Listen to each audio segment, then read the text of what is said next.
रोहित की दीदी समीक्षा की शादी अर्पित से हुई थी।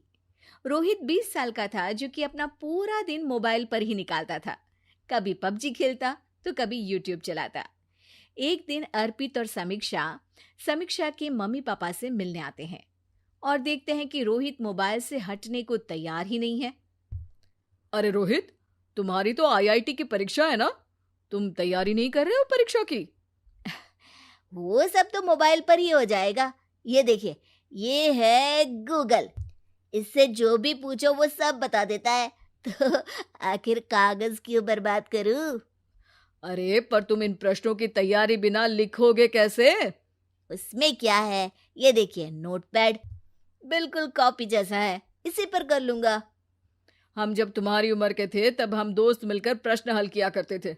उससे हमारी हैंडराइटिंग की भी प्रैक्टिस हो जाती थी और समय का भी अंदाजा लग जाता था। और फिर साथ में हम एक दूसरे की मदद भी कर देते थे अगर कोई अटक जाए तो।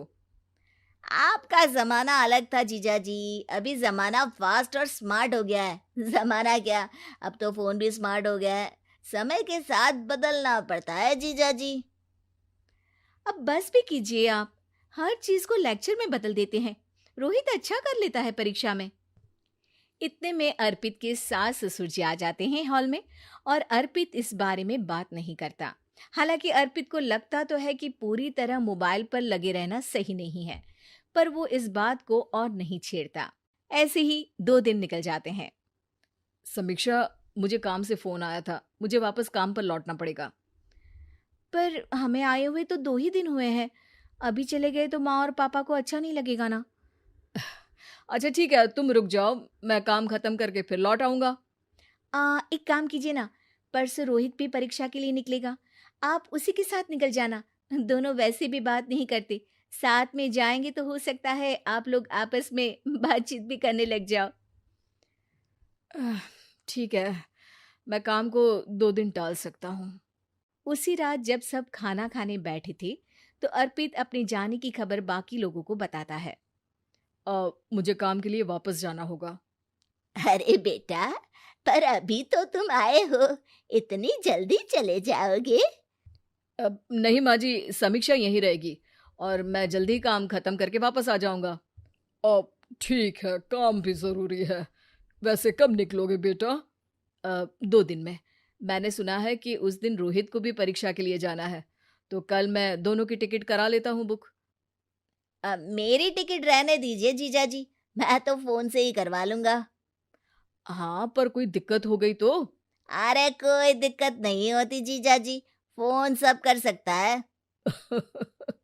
हमारे फोन के रिचार्ज से लेकर टीवी का रिचार्ज सब रोहित यही फोन से बैठे बैठे कर देता है। अब ये नई चीज तो हमारे समझ के परे है, पर अच्छा है कि रोहित जानता है। हमारी मेहनत इतनी कम हो गई भाई। हाँ, पर अगर टिकट नहीं मिली तो? अर्पित की बात पूरी होने से पहले ही बिजली चली जाती है। अरे ये क्या हो गया, आपने बिजली का बिल भर तो दिया था ना? अरे नहीं, मैं तो भूल गया था। अरे टेंशन मत लो माँ। देखा जीजा जी, आप बिजली का बिल भी भर सकते हो, समय बदल गया है। एक बार फिर अर्पित इस बात पर बहस नहीं करता। अगले दिन जाकर अपनी टिकट करवाता है और पैकिंग कर रहा होता है, जब शाम को अचानक से रोहित के चिल्लाने की आवाज आती है। नहीं, प्लीज प्लीज हो जा, ऐसा मत कर यार, प्लीज हो जा। अरे क्या हो गया रोहित? दीदी, सर्वर हैंग हो गया, मेरे टिकट मेरी टिकट नहीं हो पाई दीदी।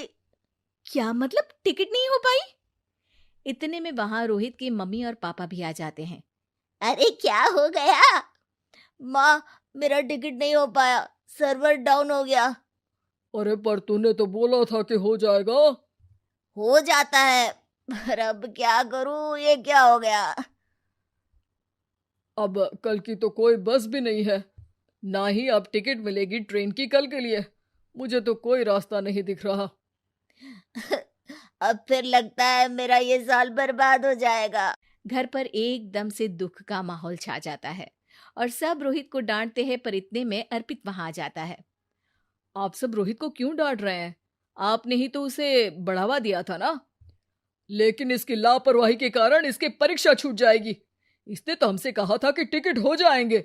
हे भगवान, अब क्या होगा? चिंता करने की कोई बात नहीं है। मैंने एक एक्स्ट्रा टिकट करवा ली थी। मैं समझता हूँ कि मोबाइल हमारा ही काम आसान करने के लिए है, पर उस पर ही पूरी तरह से निर्भर होना तो गलत बात है ना। रोहित टिकट को देखकर बहुत खुश हो जाता है और जोर से जाकर अपने जीजाजी के गले लग जाता है। सॉरी जीजाजी, मुझे आपकी बात ध्यान से सुननी चाहिए थी, पर थैंक यू सो मच। हाँ बेटा, तुमने तो इसका भविष्य बचा लिया। शिक्षा, दूसरों से मदद मांगना गलत नहीं, पर दूसरों पर निर्भर हो जाना गलत है।